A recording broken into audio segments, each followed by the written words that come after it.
हम class 10th का प्रकाश परावर्तन तथा अपवर्तन चैप्टर पढ़ रहे हैं और इस चैप्टर के हम सभी टॉपिक इस वीडियो में हम क्लियर करेंगे। पहला टॉपिक है प्रकाश के गुण। प्रकाश ऊर्जा का वह रूप है जो हमें देखने में सक्षम बनाता है।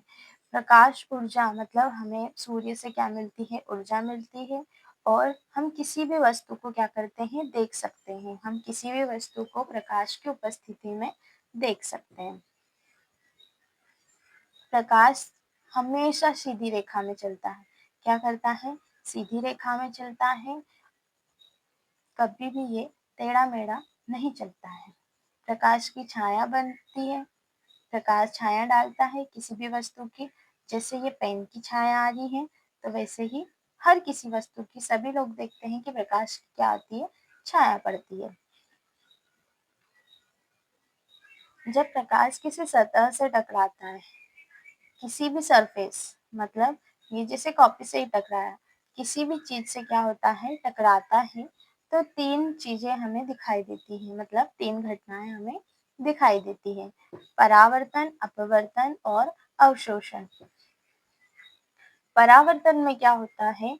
आप स्क्रीन पर एक डायग्राम देखिए, तब मैं एक बार अच्छे से देखना इसे और फिर मैं समझाती हूँ। परावर्तन में क्या होता है? जब प्रकाश मतलब जब सूर्य की किरणें किसी भी वस्तु से टकराती है, किसी भी वस्तु से टकराती है तो क्या होता है? वह उसी मार्ग में वापस लौट जाती है। कैसे? जैसे ये पेन है, ये किससे? कॉपी से टकराया और वैसा का वैसा क्या हो रहा है? पीछे देखो उसके ही उस ये पेन है और वैसी की वैसी उसकी छाया कहाँ जा रही है? उसी वस्तु के पास जा रही है। देखो ये पेन की नोक देखो, उसी वस्तु के पास क्या कर रही है? जा रही है। किसी भी वस्तु से टकराकर वापस उसी के पास आ जाती है, तो उसको बोलते हैं प्रकाश का परावर्तन। ठीक है, देखो तिरछा दिखेगा। तिरछा क्यों दिख रहा है? क्योंकि हमने हमारी लाइट किधर है? इस साइड है, तो हमें वो चीजें क्या दिखती है? तिरछी, थोड़ी सी तिरछी टाइप की दिखती है। ठीक है, मगर वो चीजें अगर हम पास से देखेंगे तो उसी साइज की है। देखना ये पेन और उसकी साइज क्या है? सेम है, पर हम इसे ऊपर उठाएंगे तो साइज में क्या होगा? थोड़ा चेंजेस आता है। देखो ये पेन और इसकी छाया इसी मार्ग से क्या हो रही है? वापस लौट रही है। अगर मैं इसी पेन की छाया रखूंगी तो वो उसी मार्ग में क्या हो रही है? वापस लौट रही है। तो हम इसका डायग्राम देखते हैं। डायग्राम में है ये सूर्य है और ये सूर्य से आने वाली किरण। सूर्य से आने वाली किरण को हम क्या बोल रहे हैं? आपतित किरण। ठीक है, क्या बोल रहे हैं हम? आपतित किरण। और ये इस बिन सतह से टकराकर क्या कर रही है? वापस जा रही है। आने वाली किरण आपतित किरण और जा रही है वो किरण क्या होगी? परावर्तन। तो इसकी डेफिनेशन क्या लिखेंगे? जब कोई प्रकाश की किरण किसी सतह से टकराती है, जब कोई प्रकाश की किरण किसी सतह से मतलब ये सरफेस है, सतह से टकराती है और उसी मार्ग में वापस लौट जाती है। उसी मार्ग में क्या हो जाती है? वापस लौट जाती है और लौट जाती है, तो यह प्रकाश का परावर्तन कहलाता है। ठीक है, अब ये डायग्राम क्या है? ये आने वाली किरण, ये जाने वाली किरण, परावर्तित, आने वाली आपतित। ठीक है, ये दोनों के बीच में एक लाइन दिख रही है, इस लाइन को हम बोलेंगे अभिलंब। ये क्या है? हमारा अभिलंब। ये वाला कोण और ये वाला कोण क्या हो रहा है? सेम बन रहा है, तो इन दोनों कोणों को हम बोलेंगे आपतन कोण। क्या बोलेंगे? आपतन कोण। आपतन कोण को आई से प्रदर्शित करते हैं और परावर्तन को आर से प्रदर्शित करेंगे हम। ठीक है, इसके दो नियम हैं, इसके दो नियम देखेंगे हम।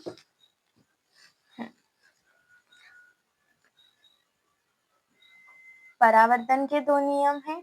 आपतन कोण परावर्तन कोण के बराबर होता है। हमने अभी देखा कि आपतन कोण और परावर्तन कोण दोनों क्या थे? बराबर थे। आपतित किरण, परावर्तित किरण, आपतन बिंदु पर अभिलंब सभी एक ही तल में उपस्थित होते हैं। हमने ये देखा कि क्या है? ये आपतित किरण, परावर्तित किरण और ये है हमारा अभिलंब। तीनों क्या है? तीनों लाइंस क्या है? एक ही बिंदु पर क्या है? स्थित है। एक ही बिंदु पर स्थित है। ये दूसरा वाला नियम हो गया। पहला वाला नियम था कि ये आपतन कोण परावर्तन कोण दोनों एक दूसरे के क्या होते हैं, बराबर होते हैं। दोनों का साइज क्या है, बराबर है, तो दोनों क्या होते हैं, बराबर। ठीक है, अगला क्वेश्चन है हमारा, और अगला टॉपिक भी है हमारा यही वाला कि अपवर्तन किसे कहते हैं और इसके दो नियम बताना है। हमने परावर्तन क्लियर कर लिया है। अगर नहीं समझ में आया हो तो एक बार और वीडियो देखिए, पूरी क्लियरिटी से समझ में आएगा।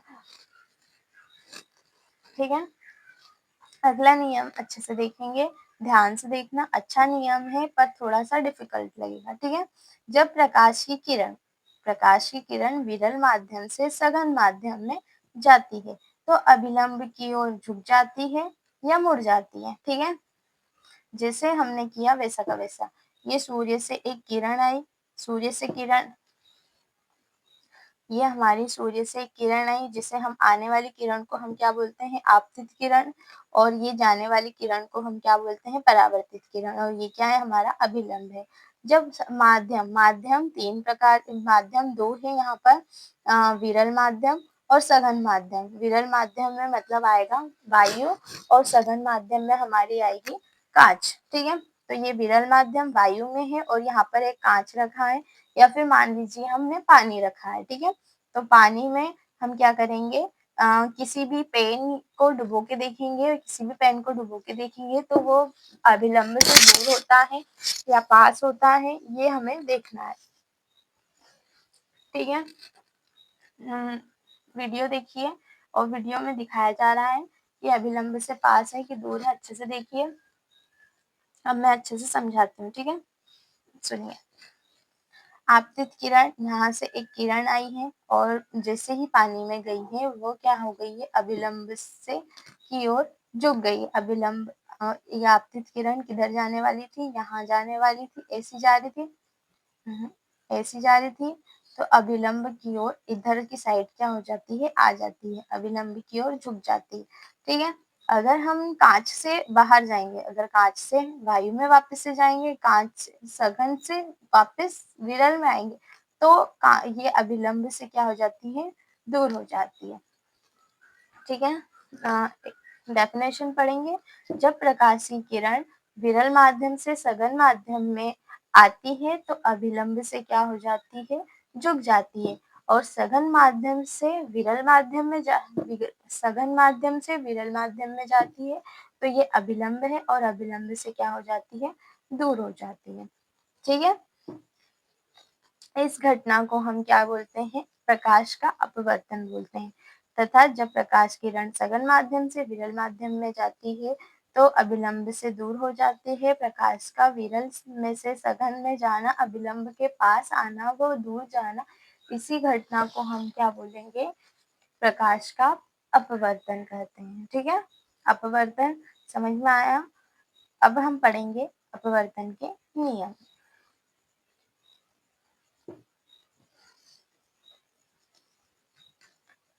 आपतित किरण, परावर्तित किरण व अभिलंब तीनों एक ही तल में होते हैं। ये हमने परावर्तन के नियम में भी पढ़ा था, ये वाला और वो वाला दोनों क्या होंगे, सेम होंगे।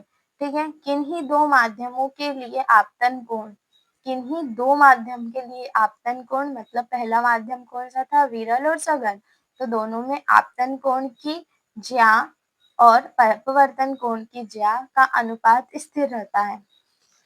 कैसे स्थिर रहेगा, मतलब दोनों का मान क्या होगा, स्थिर रहता है। इसे हम स्नेल का नियम भी कहते हैं और जिसे माध्यम का अपवर्तनांक भी कहते हैं। ठीक है, ये वाला नियम थोड़ा सा रटना पड़ेगा, बाकी सब तो थोड़ा समझने लायक है और इसमें थोड़ा सा पढ़ना पड़ेगा तुम लोगों को। ठीक है, यह वास्तविक प्रतिबिंब और आभासी प्रतिबिंब। वास्तविक प्रतिबिंब स्क्रीन पर प्राप्त किया जाता है, जैसे हम टीवी, सिनेमा घर में जो भी देखते हैं वो सारे, और स्क्रीन पर प्राप्त नहीं किया जाता है। मतलब ये कहाँ प्राप्त किया जाता है, दर्पण। हम कांच में देखते हैं अपना खुद का प्रतिबिंब, तो ये नकली प्रतिबिंब बनता है, और ये क्या होता है, टीवी पर बनता है, मोबाइल में बनता है, ये वाला प्रतिबिंब है। ठीक है, तो यह सिनेमा पर प्रतिबिंब बनता है, यह दर्पण पर प्रतिबिंब बनता है, यह उल्टा बनता है, यह क्या होता है, सीधा बनता है, यह वास्तविक होता है, और यह क्या होता है, काल्पनिक होता है।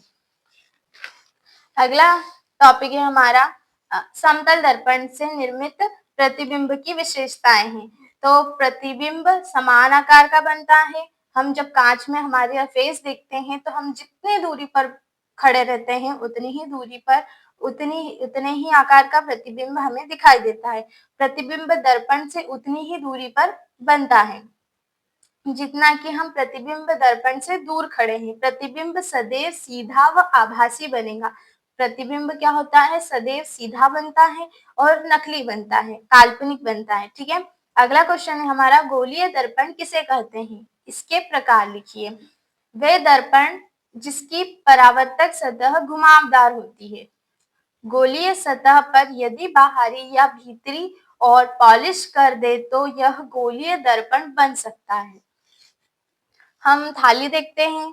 थाली क्या होती है? हमारी गोलीय सतह होती है। हम पीछे से और आगे दोनों साइड से हम हमारा फेस देख सकते हैं। चम्मच में भी हम आगे पीछे देख सकते हैं। तो चम्मच का जो उभरा हुआ भाग होता है और जो निचला भाग आगे और पीछे का भाग होता है वो दोनों क्या होते हैं? गोलीय दर्पण कहलाते। अगर उन दोनों में से हम किसी पर एक पर पॉलिश कर दे तो हमें चीजें क्या दिखाई देगी? हमें चीजें कभी दूर दिखाई देगी और कभी पास दिखाई देगी। तो इसमें दो प्रकार होते हैं इसके, समतल, उत्तल और अवतल। ये तीन प्रकार होते हैं। समतल हमने अभी विशेषताएं देखी, उत्तल और अवतल देखते हैं।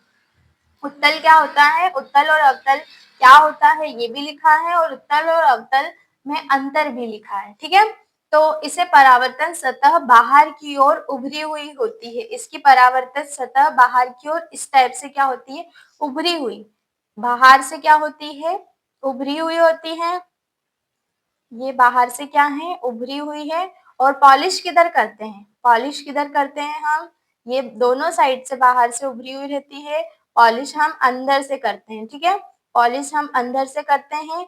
ये क्या हो गया? उत्तल। अगर हमने पीछे से पॉलिश की है तो ये क्या होता है? उत्तल होता है। इसमें परावर्तन सतह अंदर की ओर होती है। परावर्तित सतह क्या होती है? अंदर की ओर। यहाँ पर क्या होता है? ये उत्तल है और यहाँ पर पॉलिश करेंगे तो इस साइड को क्या बोलेंगे? अवतल दर्पण। ठीक है। उत्तल दर्पण से प्रतिबिंब दर्पण के पीछे वस्तु से छोटा बनता है और सीधा एवं आभासी बनता है। अवतल दर्पण में प्रतिबिंब वास्तविक उल्टा बड़ा और अवतल दर्पण में प्रतिबिंब वास्तविक उल्टा बड़ा बनता है। ठीक है। ये दोनों अंतर भी है और दोनों की हम परिभाषाएं भी लिख सकते हैं। अवतल दर्पण द्वारा किरण आरेख बनाने के नियम। तो कितने नियम है ये देखेंगे और इसका यूज कहाँ कहाँ होता है ये भी देखेंगे। ठीक है। तो ये क्या है? हमारी परावर्तित सतह है और यहाँ पर क्या की है? पॉलिश की गई है। जहाँ पर परावर्तित सतह होती है मतलब जहाँ पर आपतित किरण और परावर्तित किरण होकर गुजरती है वो कौन सा होता है? अवतल। इधर से क्या है? अवतल और इधर पॉलिश की है। ठीक है। ये अवतल है। हम तीन जगह से हमको तीनों चीजें पता होनी चाहिए। ये हमारा गोला है। ये हमारा क्या है? गोलीय दर्पण है। गोलीय दर्पण में बीच में होता है वक्रता केंद्र। ये क्या होता है? वक्रता केंद्र, जिसे हम क्या किससे दर्शाते हैं? सी से दर्शाते हैं। ये हमारा गोलीय दर्पण है और ये हमारा वक्रता केंद्र है जिसे हम क्या करते हैं? सी से दर्शाते हैं। सी से दर्शाते हैं। यहाँ से यहाँ तक की दूरी हमारी क्या कहलाती है? त्रिज्या कहलाती है। ये त्रिज्या हो गई हमारी। यहाँ से यहाँ तक की दूरी क्या होती है? त्रिज्या। त्रिज्या को हम आर से प्रदर्शित करते हैं। यहाँ पे कोई बिंदु है P जैसे हम ध्रुव कहते हैं। यहाँ पर एक बिंदु है P जिसे हम क्या कहते हैं? ध्रुव कहते हैं। बीच में हमारा आता है फोकस। बीच में हमारा क्या आता है? फोकस। इन दोनों के बीच की जो चीजें होती है उसको हम बोलते हैं फोकस। तो हाँ, ये हमारा गोला बनाएंगे हम। बीच में वक्रता केंद्र है, यहाँ पर फोकस है और ये P क्या है? हमारा ध्रुव है। ठीक है। अब हमने परावर्तित किरण कहीं पर भेजी। हमारे यहाँ सूर्य से क्या आ रही है? एक परावर्तित किरण आ रही है सूर्य से। ये हमारे मुख्य अक्ष है। ये मुख्य अक्ष के एकदम सामने से एक किरण आ रही है। तो किरण आकर कहाँ से जाएगी? फोकस से होकर गुजरेगी। अगर कोई भी किरण मुख्य अक्ष के सामने से आएगी तो वह किरण फोकस से गुजरेगी। ठीक है। दूसरा नियम है अवतल दर्पण के मुख्य फोकस से गुजरने वाली किरण परावर्तन के बाद मुख्य अक्ष के समांतर निकलेगी। पहले पहले नियम में क्या देखा कि एक समांतर किरण जा रही थी फोकस से होकर, अब फोकस से होकर क्या करेगी, मुख्य अक्ष के समांतर जाएगी। ठीक है, जस्ट उल्टा, अगर फोकस से आएगी तो समांतर जाएगी और अगर समांतर आएगी तो फोकस से जाएगी। ये दोनों नियम सेम टू सेम है, बस इनको क्या करना है, उल्टा करना है। तीसरा नियम है हमारा, अवतल दर्पण के वक्रता केंद्र से गुजरने वाली प्रकाश की किरण उसी पथ पर वापस परावर्तित हो जाती है। तीसरा नियम क्या होता है कि अगर वक्रता केंद्र से कोई भी किरण आ रही है तो यह वक्रता केंद्र से ही वापस लौट जाती है, किसी सतह से टकराकर वापस वक्रता केंद्र में ही लौट जाती है। ये 3 नियम है। ठीक है, चौथा नियम है कि मुख्य अक्ष पर तिरछी आपतित किरण कोण बनाते हुए परावर्तित हो जाते हैं। क्या होता है, अगर कोई तिरछी किरण आएगी, अभी इतनी देर से क्या आ रही थी, समांतर आ रही थी, अब कोई तिरछी आएगी तो फिर वो तिरछी ही जाएगी। ठीक है, तिरछी आएगी तो किसी एक बिंदु पर, हमने परावर्तन का नियम पढ़ा है, तो यह एक बिंदु पर ही क्या हो जाएगी, परावर्तित हो जाएगी। तीनों बिंदु कहाँ होने चाहिए, एक बीच में होने चाहिए। ठीक है, ये फोर्थ सारी चीजें हमारी हो गई है। 4 नियम है, चारों नियम अच्छे से हमें याद रखने हैं। ठीक है, अब अगला क्वेश्चन है हमारा, जब वस्तु अनंत पर स्थित हो तो प्रतिबिंब कैसा और कहाँ बनेगा। अगर वस्तु अनंत पर स्थित होती है तो वस्तु प्रतिबिंब कैसा बनता है, प्रतिबिंब फोकस पर बनता है। अगर अनंत पर वस्तु, ये हमारी वस्तु है, ये हमारा वक्रता केंद्र, ये हमारी फोकस दूरी और ये हमारा ध्रुव है। ठीक है, अगर बिंदु ये क्या है, अनंत पर बनी है, वस्तु अनंत पर बनी है तो प्रतिबिंब एफ पर बनता है। कहाँ पर बनेगा, एफ पर बनेगा। इसकी स्थिति होगी वास्तविक होगी और उल्टा बनेगा। प्रतिबिंब क्या बनेगा, उल्टा बनेगा और आकार से बहुत छोटा बनेगा। अगला क्वेश्चन है, जब वस्तु से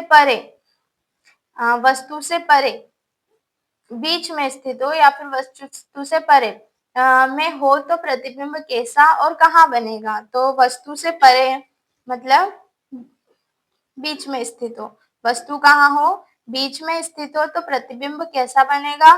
तो वस्तु का प्रतिबिंब कहाँ बनेगा, एफ व सी के बीच की स्थिति में बनेगा। ये एफ और सी के बीच में बन रहा है प्रतिबिंब। वास्तविक वस्तु से उल्टा बनेगा, इसका आकार क्या होगा, छोटा होगा।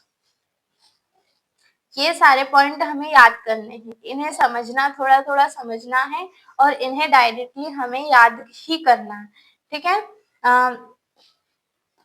क्वेश्चन है हमारा तीसरा, जब वस्तु सी पर हो तो प्रतिबिंब कहाँ और कैसे बनेगा। वस्तु कहाँ रखी है, सी पर, ये फोकस है, यहाँ पर वस्तु रखी गई है, तो वस्तु यहाँ पर रखी गई है तो वस्तु क्या बनेगी, उसके जस्ट उल्टी।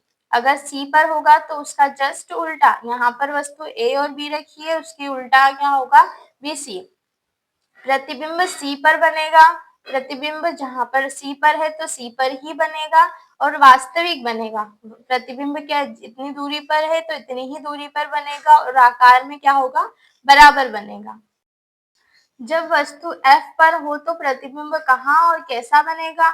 जब वस्तु F पर हो गया तो प्रतिबिंब अनंत पर बनेगा, वास्तविक बनेगा, उल्टा और वस्तु से क्या होगा, बड़ा बनेगा। हमने वस्तु को क्या रखा है, F पर रखा है, तो वस्तु F से टकराती है तो क्या होता है, यहाँ से टकरा के गई तो ये क्या हो रहा है, अनंत पर बन रहा है। P व F के बीच में हो तो वस्तु P और F के बीच में हम रखेंगे, P और F के बीच में रखेंगे तो दर्पण के पीछे बनता है, दर्पण के पीछे बनता है और आकार में क्या होता है, बड़ा बनता है। अब अगला क्वेश्चन है, अवतल दर्पणों के उपयोग और उत्तल दर्पणों के उपयोग, ये दोनों देखना है, मोस्ट इम्पोर्टेंट है क्वेश्चंस। अवतल दर्पणों का उपयोग सामान्यतः हम टॉर्च, सर्च लाइट तथा वाहनों में करते हैं। वाहनों में हेडलाइट होती है, हेडलाइट में प्रकाश का शक्तिशाली समांतर किरण पुंज प्राप्त करने में किया जाता है। मतलब अवतल दर्पण का हम यूज हेडलाइंस में करते हैं, जिसे प्रायः चेहरे का बड़ा प्रतिबिंब देखने के लिए चेहरे का हम अगर बड़ा प्रतिबिंब देखते हैं तो शेविंग दर्पणों में के रूप में किया जाता है। अगर हमें दंत विशेषज्ञ मतलब डॉक्टर जो दाँत का डॉक्टर होता है डेंटिस्ट उसके उसमें भी यूज़ किया जाता है। हमारे दाँत क्या होते हैं छोटे-छोटे से होते हैं तो उनको क्या करना किया जाता है बड़ा दिखाने के लिए इसका उपयोग किया जाता है। अवतल दर्पणों का उपयोग मरीजों के दाँतों का बड़ा प्रतिबिंब दिखाने के लिए करते हैं और भट्टियों में सूर्य के प्रकाश को केंद्रित करने के लिए बड़े अवतल दर्पणों का उपयोग किया जाता है। अगला क्वेश्चन है हमारा उत्तल दर्पणों का उपयोग। तो उत्तल दर्पणों का उपयोग सामान्यतः हम वाहनों में करते हैं। उत्तल दर्पणों का उपयोग हम सामान्यतः वाहनों में करते हैं। पश्च आगे पीछे दर्पणों के रूप में किया जाता है। ये दर्पण वाहनों के पार्श्व में लगे होते हैं। वाहनों के साइड में देखा है हमने दर्पण लगे होते हैं तथा उसमें ड्राइवर अपने पीछे के वाहनों को देख सकते हैं। जो पीछे आने वाले लोग रहते हैं उन्हें हम देख सकते हैं जिससे वह सुरक्षित रूप से वाहन चला सके। हाँ, पीछे लोगों को देख सकते हैं जिससे हम क्या होता है सुरक्षित वाहन चला सके। उत्तल दर्पणों को इसलिए भी प्राथमिकता दी जाती है क्योंकि ये सदैव सीधा प्रतिबिंब बनता है। प्रतिबिंब क्या होता है? सीधा प्रतिबिंब बनता है यद्यपि वह छोटा होता है। अ, अगर हम प्रतिबिंब देखते हैं उत्तल दर्पण तो क्या होता है गाड़ियाँ तो बड़ी-बड़ी होती है पर प्रतिबिंब हमें क्या दिखाई देता है? छोटा दिखाई देता है। बहुत सारे एरिया को ये क्या होता है दिखा पाता है। इसका दृष्टि क्षेत्र बहुत अधिक है क्योंकि ये बाहर और वर्कित होता है अतः समतल दर्पण की तुलना में उत्तल ड्राइवर को अपने पीछे के बहुत बड़े क्षेत्र को दिखाने में समर्थ बनाता है। मतलब बहुत बड़ी-बड़ी चीजों को यह छोटा दिखाता है जिससे हम सारी चीजों को अच्छे से देख सकते हैं। इसलिए हम वाहनों में हमेशा उत्तल दर्पणों का उपयोग किया जाता है। लेंस किसे कहते हैं? लेंस के प्रकारों की व्याख्या करना है, ये हमारा अगला क्वेश्चन है। तो लेंस कैसे होते हैं? हमने देखे हुए हैं, हम लेंस किसी भी चश्मे को देखते हैं या फिर छोटे-छोटे लेंस आते हैं तो उन लेंस को देखते हैं तो आर-पार उसमें से क्या होता है? दिखाई देता है। हमेशा हमें आर-पार क्या होता है? दिखाई देता है। आर-पार जिस चीज़ से दिखाई देता है उसे हम क्या कहते हैं? पारदर्शी कहते हैं। तो लेंस क्या होते हैं? 2 गोलीय पृष्ठ होते हैं। 2 गोलीय क्या होते हैं? पृष्ठ होते हैं जिससे हमें आर-पार दिखाई देता है। मतलब पारदर्शी माध्यम होता है जिसे हम लेंस कहते हैं। 2 गोलीय पृष्ठों से घिरा पारदर्शी माध्यम लेंस कहलाता है। लेंस के प्रकार उत्तल लेंस, पहला है उत्तल लेंस और अवतल लेंस होते हैं। 2 प्रकार होते हैं, इसमें से पहला है उत्तल लेंस। उत्तल लेंस के बीच में मोटा तथा किनारों पर पतला होता है। उत्तल लेंस बीच में क्या होता है? मोटा होता है और किनारों पर क्या होता है? पतला होता है। अगर हम इसके जितनी भी किरणें आती हैं, अगर हम लेंस से जितनी भी किरणें आती हैं, उन्हें क्या कर दें? एकत्रित कर दें। एक जगह क्या कर दें? एकत्रित कर दें, तो इससे हम अभिसारी लेंस कहते हैं। स्क्रीन पर दिखाई दे रहा है कि एक लाइट है और लाइट से वो सारी चीज़ें लेंस से होकर क्या हो रही है? एक बिंदु पर आ रही है। उसे हम कहते हैं अभिसारी लेंस। ठीक है? अवतल लेंस में क्या होता है? अवतल लेंस में बीच में क्या होता है? पतला होता है और साइड में किनारों पर क्या होता है? मोटा होता है। किनारों पर क्या होता है? मोटा होता है। अगर हम इससे एक टॉर्च से लाइट देंगे तो ये सारे क्या हो जाते हैं? फैल जाते हैं। इसकी सारी किरणें क्या हो जाती है? फैल जाती है और इसे लेंस को हम कहते हैं अपसारी लेंस भी कहते हैं। इसे इसे अपसारी लेंस भी हम कहते हैं। ठीक है? इसके कुछ क्वेश्चंस है तो इनसे रिलेटेड कुछ क्वेश्चंस है तो ये देख लें। पहले हमें देखना पड़ेगा कि फोकस दूरी का सूत्र क्या होता है? फोकस दूरी का सूत्र होता है R/2। फोकस दूरी का सूत्र होता है R/2। तो हमें त्रिज्या पता होनी चाहिए तो त्रिज्या हमें दी गई है इसमें 20 सेंटीमीटर। क्वेश्चन पूरा सुने। एक गोलीय दर्पण की वक्रता त्रिज्या 20 सेंटीमीटर है तथा उसकी फोकस दूरी हमें ज्ञात करनी है। तो 20 सेंटीमीटर त्रिज्या है, तो त्रिज्या के मान को हमें बस रखना है और इससे इसे काट देना है। तो हमारी त्रिज्या क्या है, 20 सेंटीमीटर है। एफ हमको दिया नहीं है। हम जानते हैं कि फोकस दूरी वक्रता त्रिज्या की आधी होती है। फोकस दूरी वक्रता त्रिज्या की क्या होती है, आधी होती है। तो एफ क्या है, हमारा फोकस, और आर क्या है, हमारी त्रिज्या बटे 2। तो एफ हमें निकालना है और आर हमको दिया गया है। तो आर बटे 2, 20 दिया है तो 20 सेंटीमीटर बटे 2, 20 से 2 एकम 2 और 2 2 पंजे 10।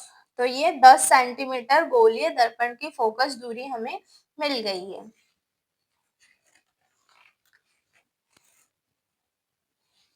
अगला क्वेश्चन है, उत्तल दर्पण की फोकस दूरी ज्ञात कीजिए जिसकी वक्रता त्रिज्या हमें 32 सेंटीमीटर दी गई है। तो इसकी आर 32 सेंटीमीटर दी है। एफ हमें ज्ञात करनी है। हम जानते हैं कि फोकस दूरी हमारी क्या होती है, वक्रता त्रिज्या की आधी होती है। एफ बराबर आर बटे 2। तो आर हमें क्या दिया है, 32 दिया है और 2 हमें लिखना है। तो 2 एकम 2 और 32 कितने बार आता है, 2 के पहाड़े में 16 बार। ठीक है, 2 के पहाड़े में 32 16 बार आता है। ऐसे नहीं करेंगे तो ऐसे 2 एकम 3 एकम नहीं, 2 का पहाड़ा 2 बार लेंगे तो 2 आएगा और 1 इधर दे दी तो 12 कितनी बार आता है, 6 बार आता है। ठीक है, तो ये 16 आ जाएगा। एफ बराबर 16 सेंटीमीटर, उत्तल दर्पण की फोकस दूरी 16 सेंटीमीटर है। अगला क्वेश्चन है हमारा, निकट दृष्टि दोष किसे कहते हैं? निकट दृष्टि दोष को नियंत्रण कैसे करते हैं? निकट दृष्टि दोष से पीड़ित मनुष्य पास की वस्तुएं तो स्पष्ट देख सकता है, परंतु दूर की वस्तुएं स्पष्ट नहीं देख सकता। निकट दोष में क्या होता है कि पास की वस्तु है तो वह अच्छे से देख सकता है, मगर दूर की वस्तु क्या होती है, दिखाई नहीं देती है। इसको दोष को क्या करेंगे, नियंत्रण करने के लिए हम अवतल लेंस का उपयोग किया जाता है। अवतल लेंस का उपयोग करते हैं निकट दृष्टि दोष में, और इसका डायग्राम देख लेना। दूरदृष्टि दोष किसे कहते हैं? दूरदृष्टि दोष को नियंत्रण के कैसे करते हैं, मतलब इसका निवारण कैसे किया जाता है। ठीक है, तो दूरदृष्टि दोष से पीड़ित मनुष्य दूर की वस्तु को तो साफ साफ देख सकते हैं। दूर की वस्तु को क्या होता है, साफ साफ देख, दूर दृष्टि में दूर की वस्तु को साफ दिखाई देती है और निकट में निकट की वस्तु साफ दिखाई देती है। ठीक है, इसमें अंतर अच्छे से उल्टा होता है जस्ट। परंतु पास की वस्तु साफ नहीं दिखाई देती है। पास की वस्तु क्या होती है, साफ नहीं दिखाई देती है। इसे दूरदृष्टि दोष कहते हैं। दूरदृष्टि दोष के निवारण हेतु हम उत्तल लेंस का उपयोग करते हैं। कौन सा लेंस का? उत्तल लेंस का हम इसमें उपयोग करते हैं। चलिए, हमारा चैप्टर खत्म हो चुका है। तो हमारा चैप्टर खत्म हो चुका है। कैसा लगा? आप लाइक, कमेंट और शेयर करें और कमेंट में जरूर बताना कि अगले किस चैप्टर के नोट्स चाहिए। Thank you.